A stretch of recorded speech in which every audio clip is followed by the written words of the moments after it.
আল্লাহ সুবহানাহু ওয়া তাআলা तमाम কায়নাতে যত মখলুকাত তিনি সৃষ্টি করেছেন, সমস্ত মখলুকাতের মধ্যে চারকে নির্বাচন করে এককে চারের উপর তিনি শ্রেষ্ঠত্ব দান করেছেন।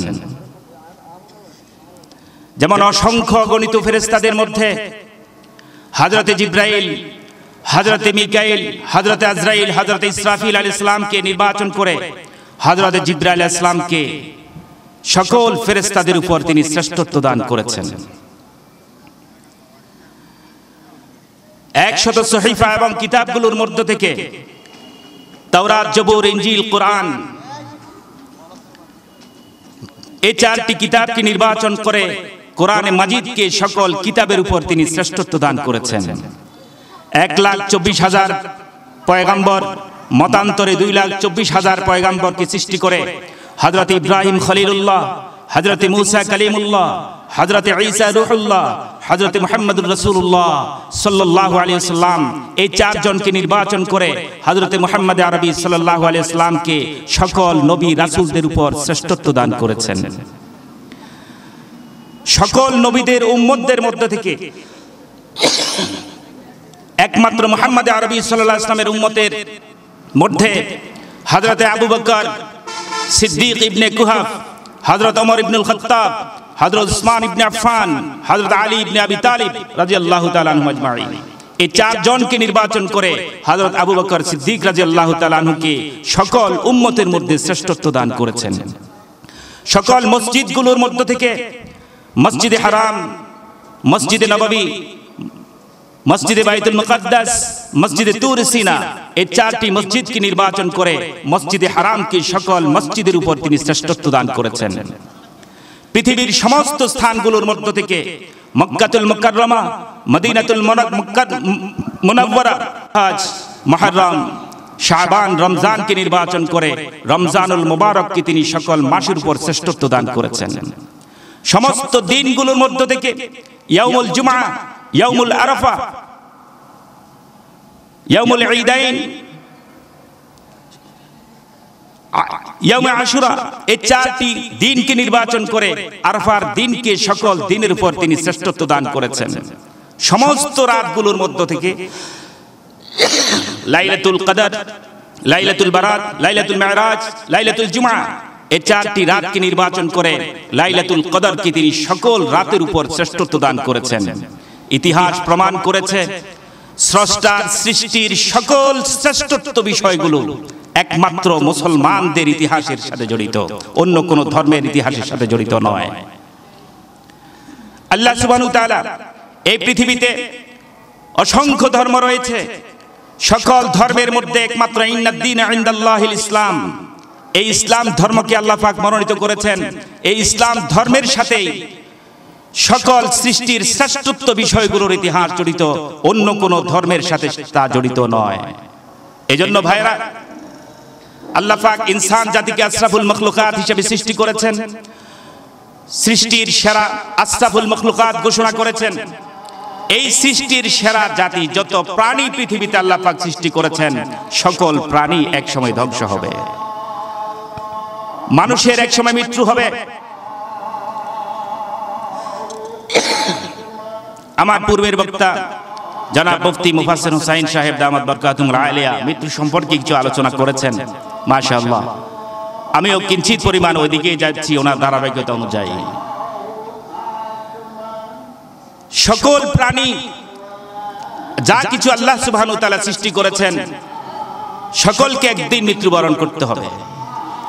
আল্লাহ রাব্বুল আলামিন বলেন, তোমরা যেখানেই থাকো না কেন মৃত্যু তোমাদেরকে স্পর্শ করবে, তোমরা পালিয়ে থাকতে পারবে না। যদি সুরক্ষিত কাচের ঘরের মধ্যেও তোমরা অবস্থান করো, মৃত্যু অবশ্যই তোমাদের পাকড়াও করবে। যখন আল্লাহ রাব্বুল আলামিন মৃত্যুর ঘোষণা দিবেন, মৃত্যুর 1 মিনিট আগেও না পরেও না, যথা সময়ে যার মৃত্যু যেভাবে তিনি লিখেছেন সেভাবে তাকে মৃত্যুবরণ করতে হবে। অতএব মৃত্যুর জন্য আমাদেরকে প্রস্তুতি গ্রহণ করতে হবে। আজকে আপনাদের সম্মুখে 17টা ভালো মৃত্যুর সম্পর্কে সংক্ষিপ্ত আলোচনা করব ইনশাআল্লাহ। আমরা দোয়া করি আল্লাহ সুবহানাহু ওয়া তাআলা আমাদেরকে যেন এই 17টি উত্তম ভালো মৃত্যুর যে কোনো একটি আমাদেরকে যেন তিনি দান করেন, সকলে বলেন আমিন। 1 নম্বর ভালো মৃত্যু হলো قال رسول الله صلى الله عليه وسلم من قال آخر كلامه لا إله إلا الله دخل الجنة। 1 নম্বর ভালো মৃত্যু হলো যে ব্যক্তি লা ইলাহা ইল্লাল্লাহ কালিমা পড়তে পড়তে মৃত্যুবরণ করে, আল্লাহ রাব্বুল আলামিন অবশ্যই তাকে জান্নাতে প্রবেশ করাবেন। আমরা দোয়া করি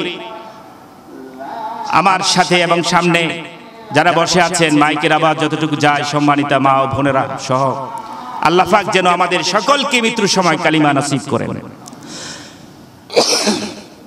2 নম্বর ভালো মৃত্যু হলো ঈমানদার যখন মৃত্যুবরণ করবে তার কপাল ঘামিয়ে যাবে। ঈমানদার মৃত্যুর পূর্বক্ষণে আল্লাহ সুবহানাহু ওয়া তাআলা বিশেষ কুদরতিতে ওই বান্দাকে জান্নাতের নাজ ও নেয়ামত দেখাবেন। এই জান্নাতের নাজ নেয়ামত দেখে জান্নাতে যাওয়ার জন্য আত্মা ছুটাছুটি করবে, দেহের বিভিন্ন অঙ্গ প্রত্যঙ্গে ছুটাছুটি করবে। এজন্য ঈমানদার ব্যক্তির কপাল ঘামিয়ে যাবে। قال رسول الله صلى الله عليه وسلم موت المؤمن بعرق الجبين। ঈমানদারের মৃত্যুর সময় তার কপাল ঘামিয়ে যাবে, এটাও মৃত্যুর সুন্দর একটি লক্ষণ।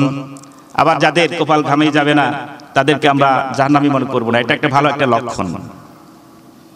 3 নম্বর ভালো লক্ষণ হলো যে ব্যক্তি জুমার রাতে অথবা জুমার দিন ইন্তেকাল করবে। আল্লাহ রাসূল সাল্লাল্লাহু আলাইহি ওয়াসাল্লাম ইরশাদ করেন, মা মিন মুসলিমিন ইয়াউমাল জুমআতি আও লাইলাতাল জুমআহ। যে মুসলমান জুমার রাতে অথবা জুমার দিন মৃত্যুবরণ করবে, আল্লাহ রাব্বুল আলামিন তাকে অবশ্যই কবরের আযাব থেকে নাজাত প্রদান করবেন। জুমার রাত এবং জুমার দিনের মিকদার কতটুকু? বৃহস্পতিবার সূর্য ডুবার পর থেকে শুক্রবার সূর্য অস্ত যাওয়া পর্যন্ত। সংক্ষেপ কথা হলো বৃহস্পতিবার সারা রাত, শুক্রবার সারা দিন। এই সময়ের মধ্যে যদি কোনো মুসলমান ইন্তেকাল করে, আল্লাহর নবী বলেন আমি আশা করি আল্লাহ সুবহানাহু ওয়া তাআলা ওই ব্যক্তিকে কবরের আযাব থেকে নাজাত প্রদান করবেন। তাহলে জুমার রাতে এবং জুমার দিন মৃত্যুবরণ করা এটাও একটা ভালো একটা লক্ষণ। 4 নম্বর লক্ষণ হলো শহীদদের সম্পর্কে আল্লাহ রাসূল সাল্লাল্লাহু আলাইহি ওয়াসাল্লাম বললেন, ইয়া আসহাবি মা তা'উদ্দুনা শাহাদা ফীকুম। হে আমার সাহাবায়ে কেরাম, তোমরা বলো শহীদ কাকে বলে? সাহাবায়ে কেরাম জবাব দিলেন, মান কুতিলা ফি সাবিলিল্লাহ, যে আল্লাহর রাস্তায় নিহত হয় তাকেই শহীদ বলেন। রাহমাতে আলম সাল্লাল্লাহু আলাইহি ওয়াসাল্লাম বললেন, ইন্না শুহাদা উম্মতি যাল্লা কালিল। তাহলে তো আমার উম্মতের শহীদের সংখ্যা অনেক কম হয়ে যায়। আমার উম্মতের শহীদের সংখ্যা এত কম হলে চলবে না, আমার উম্মতের শহীদের সংখ্যা আরো বৃদ্ধি করতে হবে। সাহাবায়ে কেরাম বিনয়ের সহিত জানতে চাইলেন, ইয়া রাসূলুল্লাহ, আপনার উম্মতের শহীদের সংখ্যা কিভাবে বাড়ানো যায়? আল্লাহর নবী রাহমাতে আলম সাল্লাল্লাহু আলাইহি ওয়াসাল্লাম জবাব দিলেন, মান কুতিলা ফি সাবিলিল্লাহ ফাহুয়া শাহীদ ওয়া মান মাতা ফি সাবিলিল্লাহ ফাহুয়া শাহীদ ওয়া মান মাতা ফি তাউদ ফাহুয়া শাহীদ ওয়া মান মাতা ফিল বাতনি ফাহুয়া শাহীদ সাহিবুল হাদা ফাহুয়া শাহীদ সাহিবুল যাতিল জামবি ফাহুয়া শাহীদ সাহিবুল হারকি ফাহুয়া শাহীদ সাহিবুল মাই ফাহুয়া শাহীদ আল মারআতু তামুতু বিজমাইন শাহাদা ফাহুয়া শাহীদ মান কুতিলা দুনা মালিহি ফাহুয়া শাহীদ মান কুতিলা দুনা আহলিহি ফাহুয়া শাহীদ মান কুতিলা দুনা দীনিহি ফাহুয়া শাহীদ মান কুতিলা দুনা দামিহি ফাহুয়া শাহীদ মান কুতিলা দুনা মাজলামাতিন ফাহুয়া শাহীদ। আল্লাহ রাসূল সাল্লাল্লাহু আলাইহি ওয়াসাল্লাম শহীদের সংজ্ঞাগুলো সাহাবায়ে কেরামদেরকে বলে দিলেন এবং ভালো মৃত্যুর লক্ষণগুলো সাহাবায়ে কেরামদেরকে বলে দিলেন এবং বললেন, হে আমার সাহাবায়ে কেরাম, তোমরা সব সময় আল্লাহর কাছে এই 17টা ভালো মৃত্যুর লক্ষণ কামনা করো। তাহলে এই ভালো মৃত্যুগুলো আমরা আল্লাহর কাছে দোয়া করব আল্লাহ সুবহানাহু ওয়া তাআলা যেন আমাদেরকে এই ভালো মৃত্যুর কোন একটি লক্ষণ যেন আমাদেরকে দান করেন। সকলে বলে আমিন। তাহলে 4 নম্বর, মান কুতিলা ফি সাবিলিল্লাহ, যে আল্লাহর রাস্তায় নিহত হয়, আল্লাহ রাসূল বলেন ফাহুয়া শাহীদ। 5 নম্বর, মান কুতিলা ওয়া মান মাতা ফি সাবিলিল্লাহ, যারা আল্লাহর রাস্তায় মৃত্যুবরণ করে, আল্লাহ রাসূল সাল্লাল্লাহু আলাইহি ওয়াসাল্লাম বললেন ফাহুয়া শাহীদ। আপনাদের এই মাহফিলের একজন নিয়মিত বক্তা আমার স্নেহের ছোট ভাই মাওলানা মনির আহমদ আরশাদী রহমাতুল্লাহি আলাইহি গত নভেম্বরের 14 তারিখ ফেনীতে একটা মাহফিলের কাজে আসার পথে মর্মান্তিক সড়ক দুর্ঘটনায় তিনি শাহাদাত বরণ করেছেন। এই হাদিসটা তার জন্য প্রযোজ্য। ওমান মাতা ফি সাবিলিল্লাহ ফাহুয়া শাহীদ, যে আল্লাহর রাস্তায় মৃত্যুবরণ করে আল্লাহ সুবহানাহু ওয়া তাআলা তাকে শাহাদাতের মর্যাদা দান করবেন। আমরা দোয়া করি আল্লাহ সুবহানাহু ওয়া তাআলা তাকে জান্নাতের উচ্চ মাকাম দান করেন।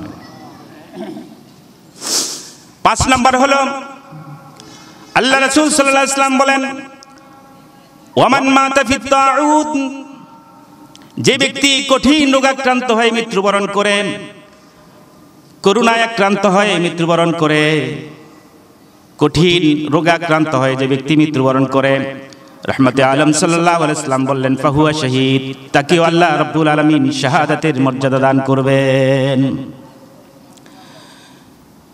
6 নম্বর মৃত্যু হলো ওমান মাতা ফিল বাতনি, রহমতে আলম সাল্লাল্লাহু আলাইহি ওয়াসাল্লাম বললেন যে ব্যক্তি পেটের রোগে মারা যায়, ডায়রিয়া, কলেরা এবং পেটের বেদনা, যে কোনো পেটের অসুখে যে ব্যক্তি ইন্তেকাল করেন, রহমতে আলম সাল্লাল্লাহু আলাইহি ওয়াসাল্লাম বলেন ফাহুয়া শাহীদ, তাকেও আল্লাহ রাব্বুল আলামিন শাহাদাতের মর্যাদা দান করবেন। 7 নম্বর মৃত্যুর আলামতগুলো একটু ভালো করে খেয়াল করবেন। 7 নম্বর হলো রহমতে আলম সাল্লাল্লাহু আলাইহি ওয়াসাল্লাম বলেন সাহিবু যাতিল জামবি ফাহুয়া শাহীদ, যে ব্যক্তি বিষ পোড়ায় ব্যথা আক্রান্ত হয়ে মৃত্যুবরণ করে। বিষ পোড়া, আপনি অপারেশন করেছেন, আবার বিষ পোড়া, আবার অপারেশন করেছেন, আবার বিষ পোড়া, বিষ পোড়ার আঘাতে ব্যথায় ব্যথিত হয়ে যে ব্যক্তি ইন্তেকাল করে, রহমতে আলম সাল্লাল্লাহু আলাইহি ওয়াসাল্লাম বলেন ফাহুয়া শাহীদ। 8 নম্বর রহমতে আলম সাল্লাল্লাহু আলাইহি ওয়াসাল্লাম ইরশাদ করেন ওয়ামান মাতা সাহিবুল হারকি ফাহুয়া শাহীদ, যে ব্যক্তি আগুনে পুড়ে নিহত হয়, যে ব্যক্তি আগুনে পুড়ে মারা যায়, রহমতে আলম সাল্লাল্লাহু আলাইহি ওয়াসাল্লাম বললেন ফাহুয়া শাহীদ, তাকে আল্লাহ রাব্বুল আলামিন শাহাদাতের মর্যাদা দান করবেন। 9 নম্বর ভালো আলামত হলো ওয়ামান মাতা ফিল মাই ফাহুয়া শাহীদ, যে ব্যক্তি পানিতে ডুবে মারা যায়, সাগরে জাহাজ ডুবে মারা যায়, নদীতে নৌকা, লঞ্চ, স্টিমার ডুবে মারা যায়, বন্যার পানিতে ডুবে মারা যায়, রহমতে আলম সাল্লাল্লাহু আলাইহি ওয়াসাল্লাম বললেন ফাহুয়া শাহীদ, তাকেও আল্লাহ রাব্বুল আলামিন শাহাদাতের মর্যাদা দান করবেন। 10 নম্বর ভালো আলামত হলো আল মারআতু তামুতু বিজমাইন শাহাদা, যে মহিলা প্রেগন্যান্ট অবস্থায় মারা যায়, পেটে বাচ্চা রয়েছে, পেটের বাচ্চার বয়স 6 মাস, 7 মাস, 8 মাস, 9 মাস, 10 মাস, অথবা বাচ্চা প্রসবের সময়, সিজারের সময় যে মহিলা মৃত্যুবরণ করবে, রহমতে আলম সাল্লাল্লাহু আলাইহি ওয়াসাল্লাম বললেন আল মারআতু তামুতু বিজমাইন শাহাদা, ওই মহিলাকেও আল্লাহ রাব্বুল আলামিন শাহাদাতের মর্যাদা দান করবেন। 10 নম্বর ভালো মৃত্যু হলো 10 নম্বর ভালো মৃত্যু হলো মান কুতিলা দুনা মালিহি, যে ব্যক্তি সম্পদ রক্ষা করতে গিয়ে মৃত্যুবরণ করে। আপনার ঘরে চোর ঢুকেছে, সম্পদ রক্ষা করার জন্য আপনি চোর থেকে সম্পদ রক্ষা করতে গিয়েছেন, চোরের ছুরিকাঘাতে, ডাকাতের ছুরিকাঘাতে আপনি নিহত হয়েছেন, রহমতে আলম সাল্লাল্লাহু আলাইহি ওয়াসাল্লাম বললেন ফাহুয়া শাহীদ, তাকেও আল্লাহ রাব্বুল আলামিন শাহাদাতের মর্যাদা দান করবেন। 12 নম্বর ভালো মৃত্যু হলো ওমান মাতা দুনা আহলিহি, যে ব্যক্তি পরিবার রক্ষা করতে গিয়ে মারা যায়। আপনার মা বাবা, ভাই বোন, স্ত্রী, ছেলে মেয়ে, তাদেরকে রক্ষা করতে গিয়ে যদি আপনি মারা যান, রহমতে আলম সাল্লাল্লাহু আলাইহি ওয়াসাল্লাম বললেন মান কুতিলা দুনা আহলিহি ফাহুয়া শাহীদ, তাকেও আল্লাহ রাব্বুল আলামিন শাহাদাতের মর্যাদা দান করবেন। 13 নম্বর ভালো আলামত হলো রাহমাতে আলম সাল্লাল্লাহু আলাইহি ওয়াসাল্লাম ইরশাদ করেন, মান কুতিলা দুনা দামি, যে ব্যক্তি নিজের প্রাণ রক্ষা করতে গিয়ে নিহত হয়, যে ব্যক্তি নিজের জান বাঁচানোর জন্য মৃত্যুবরণ করে, রাহমাতে আলম সাল্লাল্লাহু আলাইহি ওয়াসাল্লাম বললেন ফাহুয়া শাহীদ, তাকেও আল্লাহ রাব্বুল আলামিন শাহাদাতের মর্যাদা দান করবেন। 14 নম্বর মৃত্যুর ভালো লক্ষণ হলো রাহমাতে আলম সাল্লাল্লাহু আলাইহি ওয়াসাল্লাম ইরশাদ করেন, মান কুতিলা দুনা দীনি, যে ব্যক্তি ইসলাম রক্ষা করার জন্য, দ্বীন রক্ষা করার জন্য শাহাদাত মৃত্যুবরণ করেন, রাহমাতে আলম সাল্লাল্লাহু আলাইহি ওয়াসাল্লাম বললেন ফাহুয়া শাহীদ, তাকেও আল্লাহ রাব্বুল আলামিন শাহাদাতের মর্যাদা দান করবেন। দ্বীন রক্ষা করার জন্য, ইসলাম রক্ষা করার জন্য, আল্লাহ এবং তার রাসূলকে শান মানকে বুলন্দ করার জন্য, কোরআন সুন্নাহকে রক্ষা করার জন্য, মাদ্রাসা মসজিদকে রক্ষা করার জন্য, দ্বীন কায়েমের জন্য মিছিল মিটিং এ গেছে, কারা জানে তাকে গুলি করে হত্যা করলো, রাহমাতে আলম সাল্লাল্লাহু আলাইহি ওয়াসাল্লাম বললেন ফাহুয়া শাহীদ, তাকেও আল্লাহ সুবহানাহু ওয়া তাআলা শাহাদাতের মর্যাদা দান করেন।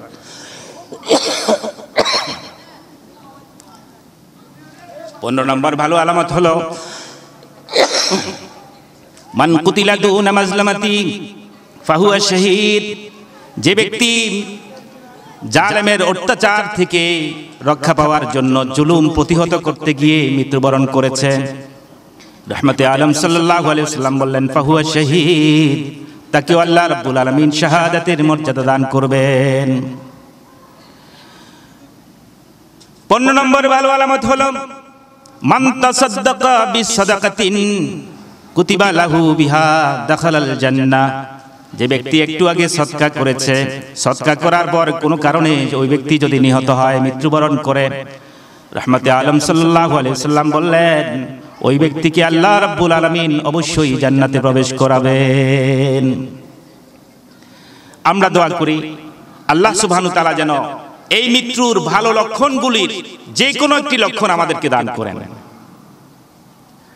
তবে আল্লাহ রাসূল সাল্লাল্লাহু আলাইহি ওয়াসাল্লাম হুঁশিয়ার দিয়ে বলেছেন, এই মৃত্যুর ভালো লক্ষণগুলির কোনো একটি লক্ষণ যদি তুমি পাও, কিংবা একাধিক লক্ষণও যদি তোমার থাকে, কিন্তু দুনিয়াতে থাকা অবস্থায় যদি বান্দার হক তুমি নষ্ট করে যাও, তাহলে তোমার এই ভালো লক্ষণগুলো কোনো কাজে লাগবে না, কোনো কাজে আসবে না। অতএব দুনিয়াতে বান্দার হক মিটিয়ে যাও, বান্দার হক নিয়ে যদি তুমি কবরস্থ হও, রব্বুল আলামিন কিয়ামতের ময়দানে বান্দার হক কখনোই তিনি ক্ষমা করবেন না।